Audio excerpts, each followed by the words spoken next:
Et bonjour les amis, j'espère que vous avez la forme aujourd'hui. Nouveau podcast, Parlons Biz, la table ronde des investisseurs. Je suis Michael Hartzheim, entrepreneur, investisseur, marchand de biens, etc. etc. Aujourd'hui, c'est le 27e podcast et ça sera le dernier podcast de l'année 2023. L'année 2023 qui, au final, si on fait un petit bilan, ce qui n'était pas prévu en fait, et je viens de décider de faire un bilan. C'était une belle année. C'était une belle année en marchand de biens. C'est maintenant la 3e année civile, on va dire la 2,5e année civile que je fais du marchand. Et c'est pas mal.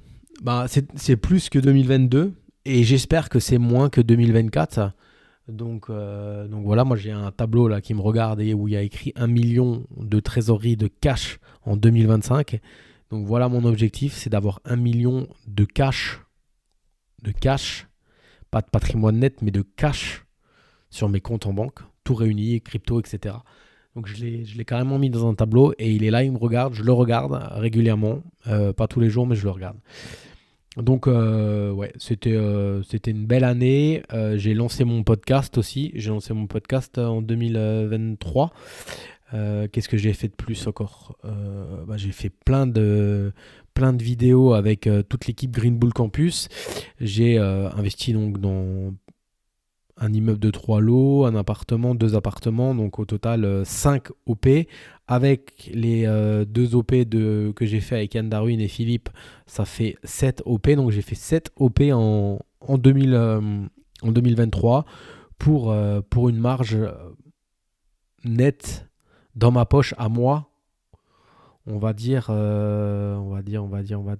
que bon, on est associé à 3 sur 2 OP, on est associé à 3 sur les 5 autres OP. Donc si je divise même maintenant par 3, juste le bénéfice net, on est 10, là on va prendre 40, ça fait, allez, 12. Ouais, au final, j'ai pas fait grand chose, si tu regardes. Hein. Je pense qu'allez, gros, au max du max, j'ai pris 40. Et au pire du pire, j'ai pris 30. C'est pas énorme. C'est pas énorme en fait. De bénéf. Mais dans 5 OP, comme je vous ai dit, dans 5 OP, on est 3. Donc si je multiplie par 3 ce bénéf, ça nous fait quand même environ 90 000 euros de trésorerie, de bénéf. Donc de trésorerie, parce qu'on ne l'utilise pas pour vivre, pour refaire marcher la boule de neige et taper plus gros et mettre de l'apport avec ce bénéfice-là. Donc, faut tout voir. On va récupérer notre apport perso. Déjà, on va avoir en moyenne, allez, on va donner des chiffres bas. Et de toute façon, tout n'est pas vendu, donc je peux pas dire, mais on va donner des chiffres bas. On va récupérer 60 000 euros. 60 000 euros qu'on n'utilisera pas. On va juste récupérer notre apport et c'est 60 000 euros qui vont déjà nous permettre de mettre de l'apport dans un nouveau projet. Tout en gardant notre apport ou même un projet plus grand si on remet le même apport. Donc voilà, c'est toujours pareil. On peut voir le verre à moitié vide ou le verre à moitié plein. Il y en a qui font rien. Donc je préfère avoir que 60 000 euros et que rien du tout et squatter sur le canapé. Parce que ces 60 000 euros, c'est 60 000 euros qui peuvent me permettre d'acheter 2 studios dans mon secteur. Donc ça, c'est cool. Ça n'était pas du tout prévu au programme que je parle de ça, sur du bilan de l'année 2023, mais en même temps, c'est le dernier podcast de l'année, donc automatiquement, il faut parler de ça. J'ai énormément appris. Encore une fois, j'ai créé une copro, j'ai vendu à la découpe. J'ai énormément appris en étant aussi coach dans l'académie parce qu'il faut continuellement se renouveler et apprendre pour pouvoir après bien transmettre son savoir. Donc toujours pareil, si je fais le bilan de avant du 1er janvier et si je fais le bilan entre le 1er janvier et le 31 décembre, je me suis enrichi mentalement, psychologiquement et financièrement, sachant que j'ai fait le point la dernière fois, je rembourse en capital plus de 7 000 euros, tout toute association confondue. Donc, tous les mois, quoi qu'il arrive, je m'enrichis vu que je rembourse la banque de 7 000 euros. Et ça, c'est extrêmement important. On avait une conférence mardi à 10h avec tous les membres de l'académie. On a fait une conférence tous les ans. Pour Noël, on fait une conférence, les 4 coachs en même temps. Donc on était tous les 4 en direct pendant 1 heure et demie. J'ai dû les quitter avant parce que moi j'avais un rendez-vous qui datait de longue date avec un expert, je vous en parlerai aussi après, et où on faisait des sessions de questions-réponses. Et on avait une question d'une personne qui nous demandait combien on attend de cash flow pour tant et tant d'investissement. Je sais que quelqu'un m'avait une fois dit, moi, pour 100 000 euros investis, je veux 50 euros de cash. Non, je veux 100 euros de cash flow. Pour 100 000, je veux 100 euros de cash flow. Donc, j'achète un truc à 400 000, il faut que j'ai minimum 400 euros de cash flow. De cash flow, je parle. Mais c'est une question où on ne peut pas répondre, en fait. C'est une question qu'on ne peut pas répondre. Et la réponse je remets dans le contexte, la personne qui m'avait dit ça, elle m'avait dit ça il y a 3-4 ans quand on avait des taux à 1. D'accord, et qu'on avait des banques qui ouvraient le robinet et qui nous prêtaient à gogo. Donc à l'heure actuelle, on ne peut pas répondre à la question combien de cash flow pour combien investi, parce que les taux déjà ont augmenté. Et du coup, tu n'as plus de cash flow. Hein, tu peux pas. Non, c'est pas que tu n'as plus de cash flow. Tu peux pas espérer le même cash flow avec 4,5% d'intérêt par rapport à 1%. Et pourquoi on ne peut pas répondre aussi à cette question, c'est que dans la question, le cash flow, c'est bien, je ne dis pas c'est bien, il le faut, surtout pour enchaîner. Surtout pour enchaîner parce que tu prouves à ton banquier que tu sais faire de l'argent immédiat, que tu as un excédent de trésorerie, c'est comme ça que ça s'appelle. Mais si tu as, je dis une connerie, 500 euros de cash flow, mais tu fais une moins-value de 20%, ça n'a aucun intérêt. Ça n'a aucun intérêt. Donc moi, je regarde toujours, et encore plus depuis que je suis marchand de biens, la plus-value latente et le cash flow. Et il y a des biens qui ne génèrent pas de cash flow, mais qui ont une grosse plus-value latente. On appelle ça les biens patrimoniaux. On sait que quoi qu'il arrive, on est assis sur quelque chose qui va prendre de la valeur et qui va s'améliorer avec le temps. Moi, vous le savez, vous me suivez maintenant depuis presque un an, je me suis focusé uniquement sur le marchand. Donc quand je visite quelque chose, c'est dans le but de le revendre. À l'heure actuelle, je ne visite pas quelque chose dans le but de le louer pour plein de raisons, parce que j'ai 3 enfants, parce que je me consacre plus au sport, parce que j'en ai aussi un peu marre, parce que j'ai beaucoup de LCD qui est très chronophage, parce que j'ai plus envie d'empiler les locataires, parce que j'ai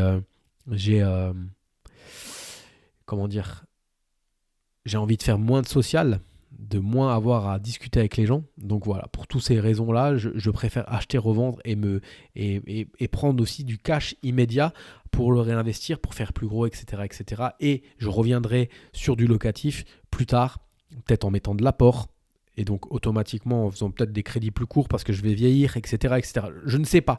On ne sait pas, on ne sait jamais en fait. Et cette question-là, c'est pour ça qu'il y a des gens qui se posent énormément. Et ça, faut absolument, cette année. Et si vous écoutez ce podcast et que vous allez partir en vacances, aujourd'hui on est le 22 décembre, si vous écoutez ça entre Noël et Nouvel An, si vous écoutez ça à Noël, il faut absolument que vous arrêtiez de vous poser des questions dans un horizon 10 ans. Que vous arrêtiez de vous projeter dans 10 ans. Parce que moi, il y a 5 ans encore, je voulais 100 locataires. Je voulais être rentier. Je voulais vivre de mes rentes. À l'heure actuelle, c'est fini, je veux plus. Je veux plus ça. Et parce que si je fais 1 million de cash dans les 5 prochaines années, 1 million d'argent sur mon compte, 1 million d'argent, je vais peut-être pouvoir faire fructifier cet argent-là en bourse et je vais pouvoir être rentier en bourse, ou je vais pouvoir utiliser ces 100 millions, ces 1 million et acheter plein de biens et mettre de l'apport et avoir encore une rente, mais peut-être juste avec 5 locataires. Donc, ce qui était mon idée principale d'il y a 5 ans n'est plus la même aujourd'hui. Parce que moi, j'ai évolué, parce que j'ai vieilli, parce que j'ai grandi, parce que derrière, j'ai côtoyé d'autres personnes, etc., etc. À l'heure actuelle, je suis focus marchand de biens et je sais très bien que ça ne sera pas tout le temps comme ça. Donc voilà, je vois extrêmement je vois beaucoup de gens qui se posent trop de questions sur l'avenir et qui ne regardent pas à court terme devant soi. Et à court terme devant soi, c'est quoi le plus important? C'est quoi l'unique chose à faire? C'est quoi le, la priorité de la priorité de la priorité à 5000%? Moi, je vous le dis, c'est pour moi chose la plus dure à faire à l'heure actuelle dans l'investissement immobilier ou marchand de biens, c'est de trouver un bien rentable. Et je m'explique encore une fois, un bien rentable, c'est un bien que tu vas acheter, tu vas payer les frais de notaire, tu vas payer les frais d'agence, tu vas payer les travaux, tous les travaux, tu vas soit emprunter à 110% pour tout faire, soit tu vas mettre 10% d'apport, payer encore les frais de notaire, les frais d'agence. Et quand tu as fini le bien, quand le bien est rénové, ou même si tu ne le rénoves pas, tu sors de chez le notaire, tu le revends le lendemain avec minimum 20% de plus. Et ça, c'est ça la clé. C'est ça la clé.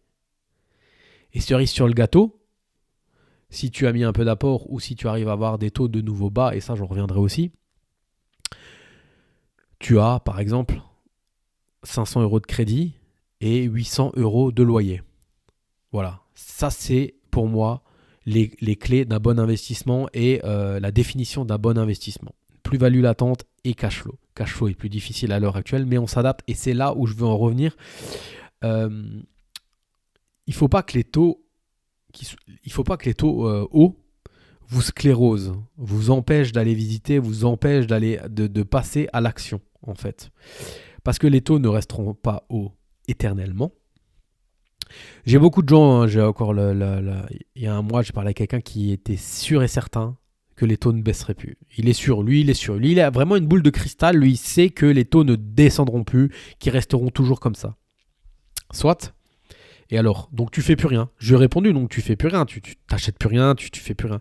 Faut juste se dire un truc que on a une chance extrême en France, c'est de bénéficier des crédits et de l'effet de levier. Donc je préfère acheter à 4% et me dire que... Maintenant, si on suit sa logique, moi je préfère acheter à 4% et sa logique c'est que ça ne baissera plus jamais et derrière du coup ça va augmenter encore, donc je serai content d'avoir un crédit à 4%. Et s'il baisse, je renégocierai. Voilà. Ma seule stratégie par rapport à avant, ou quand les taux étaient à 1, 1,2, 1,02, 1,03, 1,5, etc., 1,35 moi j'avais... ma seule stratégie, par contre, c'est de mettre un peu plus d'apport cette fois-ci. Probablement payer les frais de notaire, les frais d'agence pour calmer la banque. Mettre un peu d'apport pour les travaux, peut-être, ou pas. Et en fonction du projet, c'est toujours là, ce que je dis, c'est le projet qui va conditionner après votre véhicule fiscal, qui va conditionner votre vision de la chose. En fait, ça sera que le projet. Uniquement le projet. Et en fonction de ça, là, je saurai si je fais un crédit sur 15 ou si je fais un crédit sur 20. Perso, à l'heure actuelle, si tu empruntes à 4, un crédit sur 20, tu payes quand même beaucoup d'intérêt. Mais un crédit sur 20 te permet aussi de te dire que tu as 20 ans pour aller renégocier tes taux à la baisse. Donc voilà, c'est même pas des questions que je me pose, c'est des questions là maintenant qui me viennent à l'esprit quand je vous parle, mais c'est des questions que je me poserai uniquement le moment où j'aurai trouvé un bien rentable. Et je trouve que c'est le plus dur. Pour moi, c'est le plus dur. Pour moi, tu visites des trucs, tu visites en ce moment et ça ne passe pas. Ça ne passe pas. Il faut faire des grosses négos, il faut argumenter à l'agent immobilier, argumenter aux vendeurs qu'il y a des travaux, que les travaux augmentés, ça aussi c'est encore autre chose, mais le prix du mètre carré à l'heure actuelle, une réno totale, t'es à minimum 1200 €. Donc tout ça, il faut que tu le saches, il faut que tu te formes. Donc là, je mets le lien en dessous du podcast. Vous avez l'Académie des investisseurs rentables, vous avez aussi l'incubateur marchand de biens. Il faut que tu te formes pour prendre toutes ces datas, les calculer dans ton cerveau pendant ta visite et de sortir une offre adaptée, en fait. Parce qu'on n'est pas là pour faire plaisir aux vendeurs, on n'est pas là pour faire plaisir à l'agent immobilier, on est là pour faire une bonne affaire. Et la bonne affaire, désolé, elle se crée parce qu'elle te sert pas sur un plateau. Il y en a peut-être une sur 1000, même pas, une sur 100 000 où on te la sert sur un plateau. C'est tout. C'est tout. Sinon, ça serait trop facile. Tout le monde le ferait. Donc, la bonne affaire, elle va se chercher. Se chercher. Je reviens sur le dernier. Et là, à l'heure actuelle, je suis en train de forcer à fond pour qu'on puisse signer ce putain de compromis. J'ai visité 3 appartements dans un lot de 4 appartements en 2018, en juin 2018 ou en juin 2019, je ne sais plus, un des deux. Et j'avais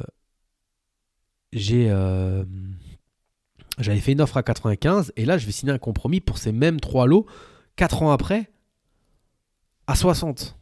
C'est moi qui l'ai transformé, ce 95 en 60. Et même, il y avait un compromis qui a sauté à 134. C'est moi qui ai bousculé le truc pour que ça passe.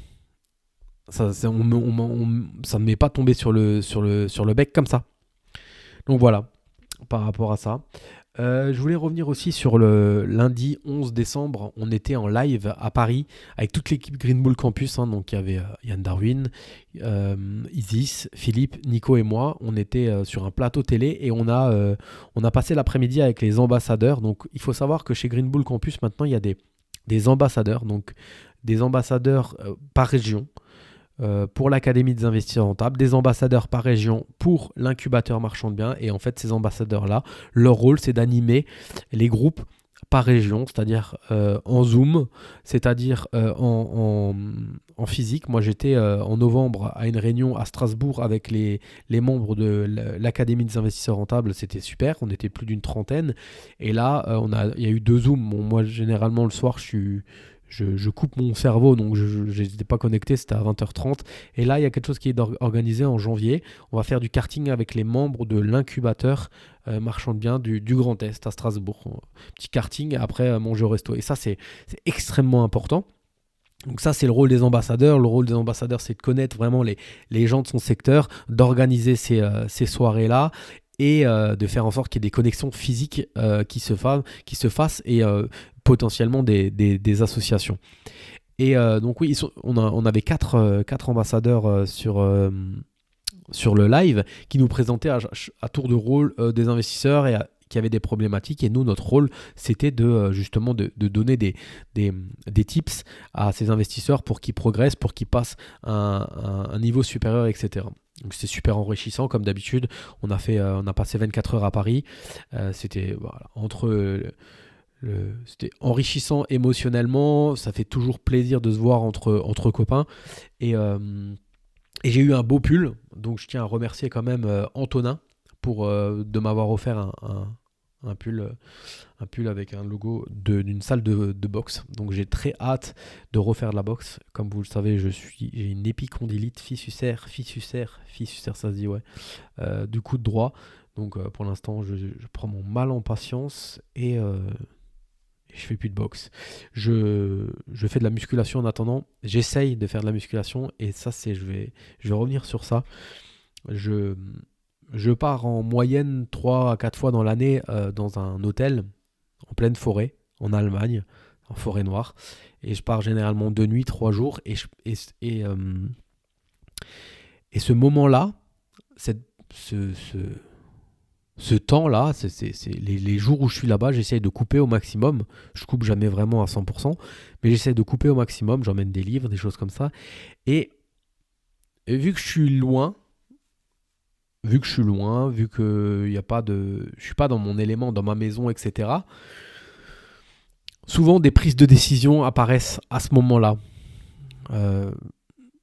J'ai remarqué que quand je suis là-bas, je dis maintenant quand je rentre, je vais faire ça ou je vais prendre ça.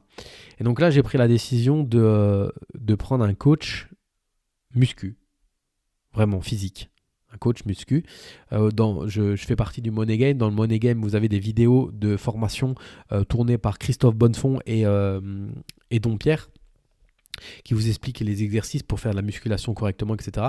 Mais là, moi, j'ai vraiment pris la décision de payer quelqu'un qui soit à côté de moi et qui me coach. Ça, c'est une décision que j'ai prise quand je suis parti du coup en forêt noire. Et à chaque fois, je prends une décision. Voilà, je vais faire ça. Quand je rentre, je vais faire ça. Et en fait, je pense que c'est bien par moment. Maintenant, moi, je pars en hôtel, forêt noire, etc. Mais vous pouvez même dire, je je vais juste camper en été, je prends une tente et je me barre 2 jours, ça coûte moins cher.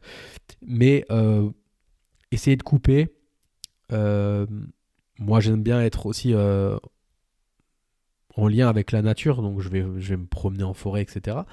Et c'est vrai que à chaque fois, il y a un truc qui se passe dans mon cerveau et je prends une décision quand je suis là-bas. Donc cette décision-là, et puis en plus je suis rentré après. Donc vous savez que Green Bull Group est actionnaire maintenant d'une société de compléments alimentaires, hein, société Yam Nutrition par Christophe Bonnefond. Et en fait, ils mettent en place, et ça je trouve c'est super bien, ils vont mettre en place à partir du 8 janvier, donc pour toutes les personnes qui achètent pour plus de 100 euros de compléments alimentaires et les personnes qui font partie du Money Game aussi, je vous mets le lien en description dans ce podcast, ils vont faire un challenge du 8 janvier à mi-février, un challenge de 5 semaines avec Christophe va donner des exercices de sport plus un plan alimentaire pour justement enlever l'excédent de gras, de sucre, etc. qu'on a accumulé pendant les fêtes. Et moi, je trouve que c'est vachement bien. C'est vachement bien. Je suis à fond. Enfin, moi, c'est clair et net, je vais le faire. Je vais essayer de le faire parce que j'ai beaucoup de choses de prévues au mois de janvier. J'ai beaucoup de fêtes de prévues, on va dire, beaucoup ouais, de regroupement d'amis, de famille où il va y avoir beaucoup d'alcool et beaucoup de bouffe. Donc l'anniversaire de ma grand-mère, 80 ans, une cousinade avec tous mes cousins, là ça va être compliqué de ne pas boire d'alcool. Les vœux du maire, parce que je suis infirmier libéral, donc je suis invité, c'est toujours bien, j'aime bien y aller. Donc là on bouffe et on picole. Qu'est-ce qu'il y a encore une cochonaille. Donc là c'est sûr qu'on va pas manger svelte. J'ai tout ça de prévu au mois de janvier, donc ça va être compliqué. Mais je vais me lancer dans le truc à fond et donc c'est les personnes à qui ça intéresse. Je vous mets aussi mon lien Yam Nutrition pour les personnes qui veulent commander des compléments alimentaires. 100 euros de compléments alimentaires, franchement, vous prenez des vitamines, du magnésium, vous prenez un petit peu de whey pour justement aider vos muscles à avoir une forte croissance. On arrive assez rapidement à 100 euros de compléments alimentaires et derrière vous avez quand même un suivi sur 5 semaines. Je trouve que c'est pas mal. Et sinon vous rentrez dans le Money Game, je vous mets le lien aussi et vous y êtes d'office. Donc ça c'est cool en espérant que avec mon bras et toutes mes tendinites je vais réussir à tenir le rythme. Et voilà, je voulais vous parler aussi de donc la semaine dernière, cette semaine on avait la conférence avec tous mes amis de chez Green Bull Campus et moi j'ai dû les quitter parce que j'avais un expert qui passait sur un de mes appartements. J'ai acheté un appartement en 2019 qui avait une verrière sur le toit. C'est un toit plat, hein, c'est un appartement qui est au rez-de-chaussée, il n'y a rien, il y a juste un toit plat au-dessus et l'ancien propriétaire avait mis une verrière. Avait pété le mur et c'était vraiment fait un point de lumière au-dessus. Et il s'avère qu'avec les grelons et tout ça, ça a pété, ça a fait des trous et j'ai fait intervenir l'assurance de la copro parce que le toit fait partie de la copro et donc ils m'ont envoyé un expert. Et c'était la première fois que moi j'avais un expert physique qui passait. Généralement je faisais ça par téléphone, ça se passait relativement bien, mais on sait jamais avec les experts. Enfin voilà, moi j'avais un peu un a priori négatif et du coup on avait un devis quand même de 11 700 euros pour refaire cette verrière. Donc il se pointe et au début je le laisse voir. Bon, il me dit tout de suite oui, bris de glace, etc. Nanana. On voyait vraiment. En fait, c'est une verrière avec une vitre simple vitrage et en dessous il y avait encore une autre vitre. Donc l'eau coulait mais l'autre vitre en dessous retenait et c'est la verrière d'au-dessus en simple vitrage qui a pété. On voit le verre qui est posé dessus. Et du coup, j'ai repoussé, j'ai vraiment procrastiné à lancer ce truc-là. J'ai poussé jusqu'au bout. Et là, donc, l'assurance a dit on vous envoie un expert. Donc, je l'ai laissé parler. Un mec qui devait avoir 3-4 ans de plus que moi. Et de fil en aiguille, on a un peu échangé, etc. C'est un mec qui vient de Nice, qui a hérité d'une maison, qui a fait une extension de la maison, donc qui a agrandi la maison par le haut. Il a 5 appartements dans la maison.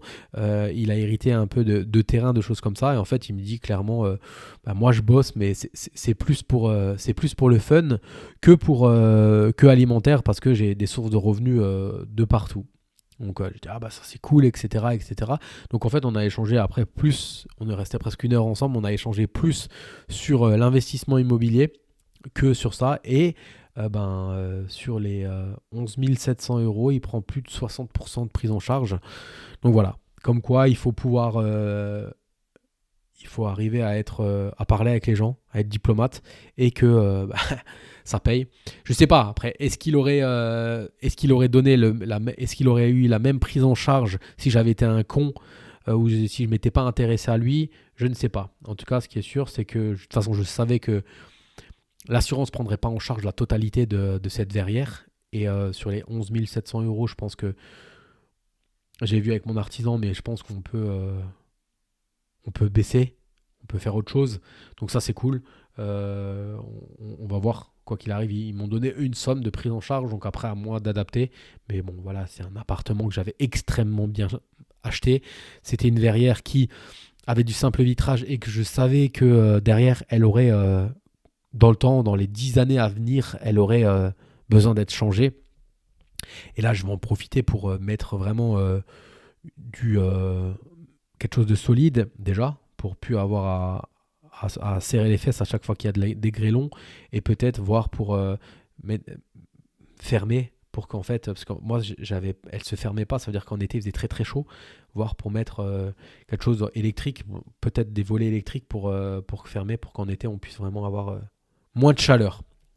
Voilà, comme quoi il faut toujours s'intéresser. Et en plus, bah, voilà, dès que tu branches quelqu'un, il m'a dit c'est du Airbnb, etc. Donc j'ai vu qu'il commençait à poser des questions. Je me suis engouffré dans la faille et j'ai vu que derrière c'était un investisseur et que voilà. Et après on a échangé, il a des enfants, etc.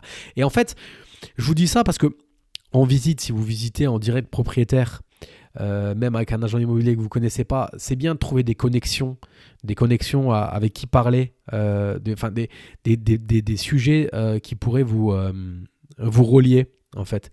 Parce qu'on est des êtres humains, et si un agent immobilier ou un vendeur est en face d'un con, eh ben, il n'aura pas envie de faire un effort. Par contre, moi, je suis plus du genre à essayer enfin, si mon interlocuteur est cool, je suis plus du genre à essayer de faire un copain à essayer de parler de choses et d'autres, et de revenir après sur le sujet de la négo, plutôt que d'être le mec froid. Mais ça dépend encore. Ça, c'est toujours pareil. La négociation, on pourrait faire un podcast entier sur la négociation. La négociation, il faut être un caméléon et il faut s'adapter à son interlocuteur. On ne peut pas être pareil avec tout le monde. Ça, c'est clair et net. Donc voilà pour l'histoire. Donc bon, je m'en sors bien. Je vais peut-être devoir poser 5000 euros, mais en tout cas, j'aurai un truc neuf et on est en LMNP. Donc tout ça, ça passe en amortissement.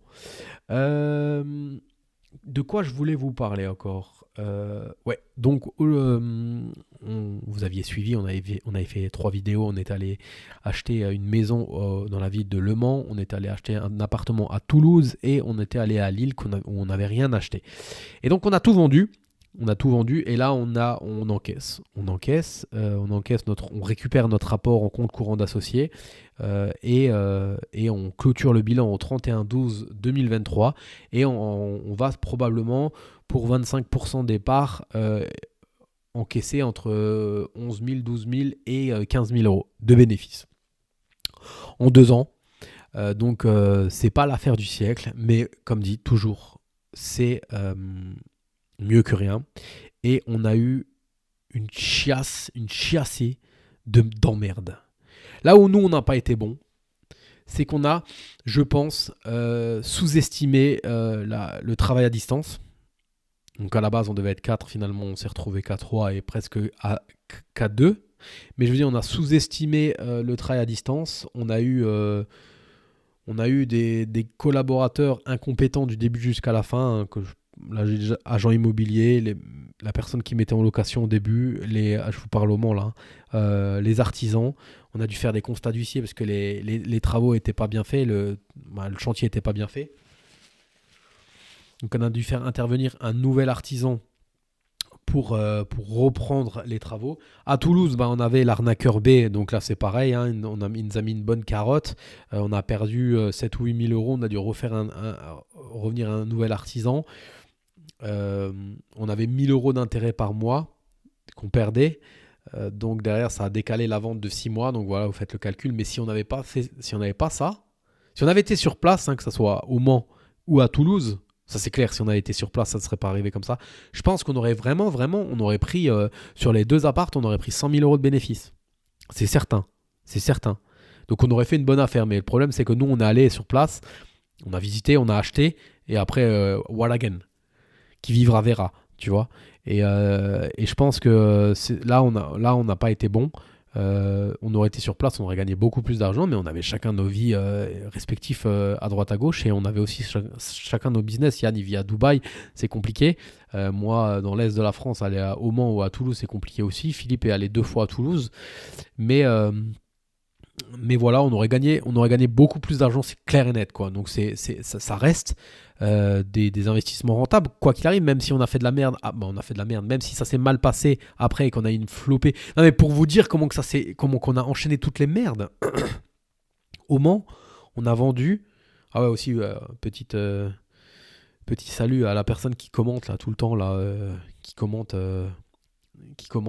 sur YouTube là, que la maison du Mans on la vendra jamais ou qu'on baisse les prix, etc. On a quand même pris 40 000 € de bénéfices, en ayant un artisan nul, une mise en location nulle, des agents immobiliers nuls, et voilà.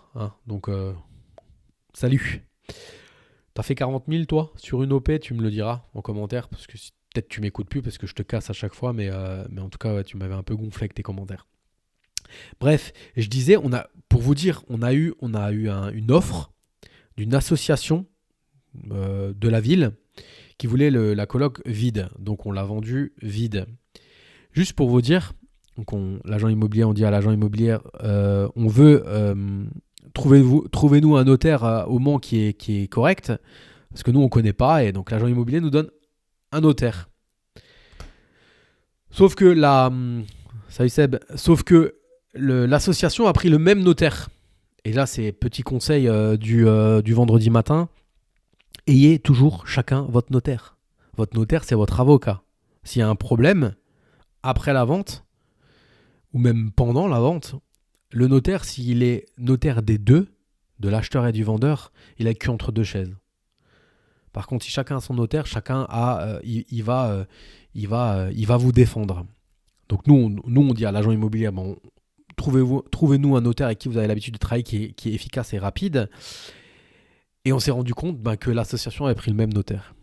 Et on est tombé sur une clerc de notaire, mais une conne. Et je me retiens encore. J'avais dit à mon associé, j'avais dit à Philippe que j'allais mettre un commentaire sur Google et j'allais la nommer, cette clerc de notaire, mais même, on avait une clerc de notaire et je pense qu'elle est conne et elle était incompétente parce qu'elle avait aussi une notaire au-dessus de ta tête qui était aussi incompétente. Et du coup, juste pour vous dire, on avait une coloc. Donc, les acheteurs voulaient un bien vide. Donc, les locataires sont sortis et la notaire voulait absolument un courrier manuscrit des locataires, comme quoi leur sortie vient de leur propre gré, qu'on n'a pas fait de congé pour vente, etc. Et le temps que nous, on comprenne qu'elle voulait juste se protéger d'un droit de préemption. Mais mon associé, c'est pas moi qui s'en occupé parce que je pense que Philippe a quand même beaucoup plus de diplomatie que moi. Et au bout d'un moment, Philippe s'est énervé. Donc pour vous dire, pour énerver Philippe, il faut y aller. Faut vraiment y aller. Et il les a appelés, il leur a dit... Il a réussi à leur faire sortir ce droit de préemption, mais il a dit, mais écoutez, on est en LMNP, en coloc. Comment voulez-vous que ces personnes veulent faire un droit de préemption ? Il n'y a pas de droit de préemption de façon en coloc. Donc Philippe lui a appris son métier. Donc au final, on a vendu et puis ça s'est bien passé. Ah ouais, ça aussi, le truc de ouf. L'assos fait un prêt. La banque où il contracte le prêt envoie l'offre de prêt au notaire avec qui ils ont l'habitude de travailler, qui n'est pas le notaire qu'ils avaient choisi. Et donc le notaire qui récupère l'offre s'immisce dans la vente et dit maintenant moi je participe à la vente. Alors que depuis le début, et je vous dis ça c'est un truc qui date de 1 an, on a eu la visite et l'offre, la première offre en décembre 2022. On a vendu en décembre 2023, pour vous dire à quel point le marchand de biens et même l'immobilier en règle générale est long. Et donc, On s'est retrouvé à la fin à avoir 2 notaires. Pourquoi ? Parce que la banque, elle a fait une erreur, elle a envoyé l'offre. Ouais, c'est ce qu'on nous dit. Et c'est toujours pareil. Quand vous êtes à distance, vous pouvez juste croire ce qu'on vous raconte, comme vous n'êtes pas sur place. Donc voilà, il y a eu 2 notaires à la fin, et au final, ça s'est bien passé. On a vendu cette putain de coloc, et on prend 40 000 balles à peu près. Donc voilà. Tout est bien qui finit bien, mais on s'est bien énervé, et je laisse passer encore un peu de temps, et si si en janvier j'ai encore envie de mettre un commentaire sur Google, un avis sur Google, je mettrai un avis, et je critiquerai en fait la façon de travailler de cette clerc de notaire, parce que moi je voyais les échanges de mails avec Philippe, avec mon associé, et je devenais fou. Mais je préférais le laisser gérer, parce que moi j'avais géré la partie travaux. La partie travaux qui s'est mal passée aussi, donc j'ai déjà eu ma dose d'énervement. Après, j'ai récupéré la partie gestion avec Citia, gestion Le Mans, mais catastrophique. Je les ai virés, on a pris quelqu'un d'autre. Au final, la personne qui gérait au début gérait bien, et après, elle s'est fait virer, donc on avait un autre interlocuteur. Enfin, on a eu des merdes sur merde à Toulouse. Donc on avait l'arnaqueur B qui nous montrait ce qu'il voulait nous montrer, uniquement ce qu'il voulait nous montrer. Quand Philippe allait sur place, on a vraiment vu que les travaux étaient mal faits. Mais pour vous dire, quoi, c'est que la veille de la vente à Toulouse, notre Linky avait cramé, quoi. Pour vous dire, j'aurais presque dû faire un podcast et lister toutes les merdes qu'on a eues entre Le Mans et Toulouse, quoi. Donc au final, on gagne de l'argent. Au final, ça a duré 2 ans, mais on s'en sort bien. On s'en sort bien. Et donc, si je dois donner des erreurs qu'on a fait, ou plutôt des conseils à ne pas faire, des choses à ne pas faire et à faire plutôt mieux que nous, c'est de se déplacer. Minimum 1 fois par mois. Minimum. Quand c'est en période de travaux, il faut se déplacer 1 fois par semaine. Et ça, on ne l'a pas fait. Donc voilà. Mais voilà, enfin... L'arnaqueur B nous a quand même bien mis dans la merde, parce que du coup, on a perdu presque 8 mois de commercialisation. Je voulais revenir aussi justement sur l'arnaqueur B qui a arnaqué pas que nous, mais qui nous a mis une bonne carotte de plus de 19 000 euros, et qui a fait des travaux, qui a fait des chantiers pour des membres de l'académie. Et donc il y a eu une petite émission vidéo, une émission télé qui est passée à la télé là, le 20-12. Avec un des membres de l'académie qui est passé sur le plateau télé, qui a exposé les faits, et qui a exposé sa perte sèche de plus de 57 000 euros. Je voulais revenir sur ça parce que ça me pose problème. Ça me pose problème. Il y avait un avocat sur le plateau télé, etc. Et c'est comme toujours pareil. Je ne sais même pas si c'est le service public. Je ne crois pas que c'est le service public, mais c'est juste avant TPMP et Cyril Hanouna. Donc ça vole pas très haut. C'est pas très intelligent. Et Jean Pascal, etc. Il précise dans cette émission télé que il a pris une formation sur l'investissement immobilier, donc ça c'est l'Académie des investisseurs immobiliers, et on lui a proposé, il a investi en Normandie, lui il est de Paris, on lui a proposé un artisan, donc il était en confiance. C'est ses propres mots, il était en confiance. Alors les amis, on est 12 connectés là sur Instagram, vous êtes je sais pas combien à m'écouter sur les podcasts. La confiance n'exclut pas le contrôle, mais avec n'importe qui, putain de merde, même si c'est ton meilleur pote, tu vérifies, putain de putain. Tu vas lui filer du pognon. Tu vérifies. Et tout fièrement, cet homme, donc, il dit qu'il était en confiance, et tout fièrement, il dit qu'il a versé 40% d'acompte pour avoir le devis. 40% d'acompte pour avoir le devis. Et il est fier, tout fier, sur le plateau télé de le dire. Mais en fait... non, jamais de la vie. Jamais de la vie. Moi, j'ai fait 5% une fois pour bloquer la date de début de chantier. Pour prouver à l'artisan que moi, j'allais signer le 2, par exemple, chez le notaire, et que je voulais qu'il commence le 3. Je lui ai fait un virement d'acompte de 5%. Il a commencé il a commencé à la date qu'il avait dit, je dis des conneries, mais le 3. Et j'ai versé après seulement 20%. Et ça fait 25%, si tu veux, le premier jour du début du chantier. À aucun moment, À aucun moment, tu verses 40% pour avoir juste un devis. Déjà, rien que ça te met la puce à l'oreille. Et en plus, le pire, c'est que tout ça, on le dit dans la formation. On le dit dans la formation. Yann Darwin a une formation sur l'investissement immobilier et il y a un module sur les travaux et sur les devis. Avec qu'est-ce qu'il faut regarder, qu'est-ce qu'il faut exiger, etc. etc. Donc,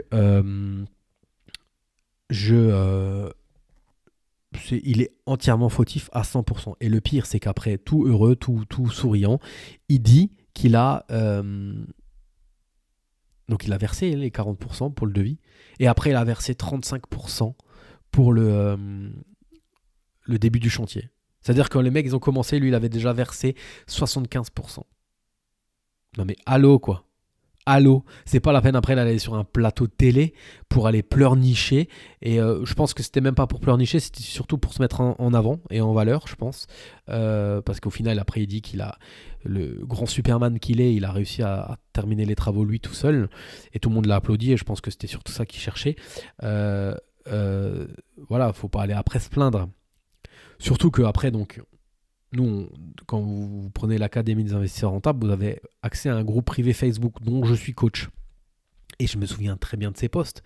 Et je me souviens très bien qu'on lui a tous dit à 100%, tous, de ne plus rien payer tant que le chantier n'avançait pas. Et lui a repayé encore une fois 20% après. Donc, à un moment, il faut prendre ses responsabilités. La confiance n'exclut pas le contrôle. On n'est pas là pour vous tenir la main non plus et venir avec vous dans tous les chantiers parce qu'au final, vous apprendrez rien, vous ne saurez rien faire. Mais si vous avez un doute, vous avez le groupe privé Facebook pour poser vos questions et nous, on vous oriente. Et là où moi, quand j'ai écouté cette émission, je me suis dit qu'il y a quand même un minimum de mauvaise foi. Dans ses paroles. L'avocat qui était à charge quand même sur la formation. Voilà. Nous, on a été biaisés aussi à titre personnel. Nous, on l'a pris comme artisan. On ne l'aurait pas pris si on ne croyait pas au début ses propos. Et c'est le propre d'un escroc, c'est de vous faire miroiter que tout est beau, tout est magnifique et que tout va bien se passer. Et qu'au final, il vous met la bonne carotte, quoi. Donc voilà. Après... d'autres personnes se sont fait baiser, des personnes ont réussi à quand même faire en sorte que les travaux se terminent, etc. Et beaucoup de monde ont perdu. Nous, on a perdu de l'argent, surtout sur le fait que ça a été plus long que prévu, parce que derrière, on l'a viré, on lui a pas donné le dernier solde, et on a dû retrouver un nouvel artisan. Donc tout ça, c'était long. Et on a dû repayer l'artisan. Mais l'artisan, on a dû le payer plus que ce qu'on n'avait pas payé chez lui, et sans compter les délais, avec plus de 1000 euros d'intérêt par mois. Donc voilà, on peut toujours mixer tout ce qu'on veut, chacun peut avoir sa version, etc. Moi, j'avais envie de répondre à ça. Parce que chaque personne, on est tous majeurs, les amis. Donc la confiance n'exclut pas le contrôle. Vous faire un investissement immobilier, il y a une part de risque, mais bien sûr, mais à un moment, il faut prendre ses responsabilités et porter ses couilles aussi. Donc c'était pas lui il chargeait pas, l'avocat chargeait plus l'organisme de formation. Je tiens à repréciser, Yann l'a déjà dit en long et large en travers, et je pense qu'il a plus envie d'en parler parce qu'il a été assez ouvert à ce niveau-là. Green Bull Group n'a pas touché un euro de l'arnaqueur B parce qu'ils ont vite senti que ça puait, et on a stoppé dès le départ. On a fait plusieurs zooms avec toutes les personnes qui étaient arnaquées, etc. Donc voilà. À un moment, on donne des conseils. Si derrière on raccroche et les conseils sont pas appliqués, faut pas aller sur un plateau télé pleurer. Bref, je vais arrêter parce que ça m'a bien gonflé ce truc là. Et puis voilà, qu'est-ce que je voulais dire? Mercredi, avant-hier, j'ai signé la deuxième vente sur 3 d'un appartement. Donc à l'heure actuelle, entre septembre et décembre, 3 mois, on va dire, en 3 mois, j'ai soldé le crédit. Donc la banque m'a prêté à un taux à 6,75 que j'ai réussi à rembourser en 3 mois. Donc je suis très content. Je suis très très content parce que 6,75 ça cause aussi. Et donc là maintenant, la dernière vente est pour récupérer l'apport en compte courant d'associé de mon associé et moi-même, plus le bénéfice. Donc on a un compromis qu'on doit signer. Ça fait 10 jours que nous on l'a signé de notre côté, mais qu'on a un acheteur qui qui veut tout éplucher, tout étudier et qui est très long. Donc là, ce matin, j'ai mis un bon coup de pression à l'agent immobilier. J'ai dit, écoutez, c'est simple, on est le 22 décembre, je lui laisse jusqu'au 27 décembre pour signer, sinon je vais donner un mandat à 2 autres agents immobiliers et je recommercialise cet appartement-là. À un moment, il faut avancer. Donc voilà. À un moment, il faut s'imposer. La confiance n'exclut pas le contrôle. À un moment, il faut s'imposer. On peut être sympa, mais il faut savoir s'imposer. Le temps, c'est de l'argent, encore plus en marchand. Donc voilà. Moi, je veux bien qu'on étudie tout. Je veux bien que ces acheteurs me font gagner beaucoup d'argent. Mais à un moment, l'offre, je pense que l'offre est proche du. Ça fait un mois, l'offre. Le compromis que nous, on a signé, il a 10 jours. Selon l'agent immobilier, son notaire est en vacances et il veut le refaire relire à son notaire. Ouais, bullshit. Son notaire, il est en vacances une semaine avant Noël. Non, son notaire sera en vacances à Noël, mais avant Noël, il travaille. Donc, il faut arrêter de me raconter la messe. Donc là, je mets un petit coup de pression, gentiment. Voilà. J'ai dit à mon associé ce matin à 8h, j'envoyais déjà des messages. Je lui ai dit, écoute, je te préviens, là, aujourd'hui, vendredi matin, c'est coup de pression un petit peu. Donc voilà les amis, j'ai fait le podcast de fin d'année que je voulais. Je voulais reparler un peu de ces 2 dernières semaines qui étaient nouveau très cool. Très cool.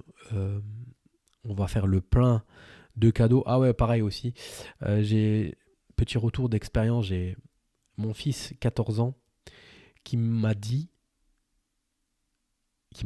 que il a remarqué que tous les ans les cadeaux étaient plus gros et plus chers. Alors, qu'est-ce que vous voulez qu'on lui réponde à ça? Moi, je lui ai répondu la première chose, je lui ai répondu plusieurs choses. Je lui ai dit la première chose, c'est que je peux. C'est qu'on peut, sinon on ne le ferait pas. J'ai dit, sur ton compte en banque, tu n'as pas l'argent, c'est difficile d'acheter quelque chose que tu ne peux pas acheter parce que tu n'as pas l'argent. Donc, la première chose, c'est ça. La deuxième chose, c'est te faire plaisir, me fait plaisir. Vous achetez des choses et vous voir heureux, à déballer des cadeaux et avoir des cadeaux, ça nous rend heureux aussi. Moi, j'ai besoin de rien. Si j'ai besoin de quelque chose, je me l'achète. J'ai pas besoin qu'on m'offre quelque chose. Et j'ai pas besoin de grand chose pour être heureux. Être en bonne santé et pouvoir continuer à faire ce que j'aime, ça, c'est tout ce que je demande. Et je lui ai dit aussi, en fait, il parlait de basket. Je lui ai acheté il a une trottinette, il pensait que la trottinette, on lui avait dit aussi que la trottinette, ça serait le seul cadeau. Mais en même temps, moi, je lui ai racheté des baskets à 140 euros. Et pourquoi je lui ai racheté des baskets à 140 euros? Parce que déjà, il a eu un très bon bulletin, les profs ont dit qu'il est en 3e, et les profs ont dit que c'était très bien, etc. etc. À la maison, c'est pas un petit con, il nous répond pas. Tu lui demandes quelque chose, des fois il faut répéter 2 fois avant que ça soit fait, mais c'est fait. Et cet été, je lui avais acheté des baskets, des basses, des blanches, mais blanches. Je lui ai dit, mec, elles ont plutôt intérêt de rester blanches jusqu'à Noël. Et en fait, il allait en cours avec, il rentrait, il les nettoyait, il en prenait soin. Et c'est ça en fait. C'est ça, c'est la valeur, donc la valeur argent, déjà ça il l'a compris parce qu'il voit ce qu'on paye pour lui acheter des baskets. Mais moi je veux pas qu'on achète des baskets, je veux pas acheter des baskets à 140 euros, que ces baskets là au bout de 2 semaines elles sont éclatées. Elles sont sales, etc. etc. Ça s'appelle la valeur des choses. Donc moi je passe devant l'armoire, je vois que les baskets elles sont nickel et elles datent de juillet et qu'on est en décembre. Je me suis dit je vais lui en acheter des hautes. J'ai dit vas-y choisis, va sur le site courir, choisis-toi des baskets. Donc ça je lui ai dit. Je lui ai dit si j'avais vu que tes baskets étaient dégueulasses, elles seraient, t'en aurais pas des nouvelles. Il y a ça. Je lui ai dit c'est pas gratuit non plus parce que là tu vas être en vacances à partir de vendredi et tu vas avoir 2 semaines de vacances et je vais te donner un peu de taf. J'ai acheté une nouvelle voiture, là j'ai récupéré une petite voiture d'un petit monsieur et elle est un peu sale, donc j'ai dit tu vas la nettoyer, tu vas nettoyer toutes les voitures pendant les vacances et puis je te donnerai encore 2-3 bricoles à travailler. Donc j'ai dit c'est pas gratuit. Et voilà. Et voilà, donc et puis je lui ai dit aussi que voilà, son frère et sa sœur avaient des cadeaux pour un montant de temps et que même lui, si sa trottinette elle avait un certain prix, on était un peu en dessous. Donc je voulais avoir l'égalité. Je voulais avoir l'égalité entre la fratrie, entre les frères et sœurs. Et donc voilà pourquoi, comment expliquer ça. Mais plusieurs fois il a posé la question, donc déjà il a cette notion où c'est pas un dû, cette notion de la somme élevée quand même. Et Et après, j'ai encore réexpliqué que tout ça, je le fais parce que tout ça, je peux le faire parce que j'ai fait des choix dans ma vie. J'ai fait des investissements, j'ai pris des choix. Tout est une question de choix dans la vie, hein. J'aurais pu être infirmier à l'hôpital encore pendant 20 ans et gagner 1 600 € par mois. J'ai pris un moment, un tournant de me lancer dans le libéral. Et j'ai pris un tournant après de me lancer dans l'entrepreneuriat avec les Nature House. Tout en parallèle, j'ai pris un tournant d'acheter de l'immobilier. J'aurais pu acheter de l'immobilier standard et délégué. Non, j'ai pris un tournant d'acheter de l'immobilier à forte rénovation. J'ai dû vider des maisons parce que derrière les maisons étaient pleines avec des slibards dégueulasses, avec des fringues, avec des rats, avec des souris, avec de la merde. J'ai bouffé de la poussière parce que j'ai fait les démolitions moi-même. Voilà. Voilà, ça je lui ai même pas dit, mais j'aurais pu lui dire. J'ai bouffé de la merde pour pouvoir vous acheter des cadeaux aujourd'hui qui me font plaisir.